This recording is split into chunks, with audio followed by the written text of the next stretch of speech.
Hey, don't skip. I want to pray for somebody who is at his lowest right now. Always remember, the book of Jeremiah chapter 30 verse 17 says, God is the restorer of what is broken. In your moments of deepest pain, He's already working to heal, to rebuild, and to make you whole again.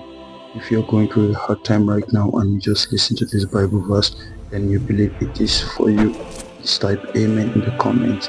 God bless you. Please subscribe.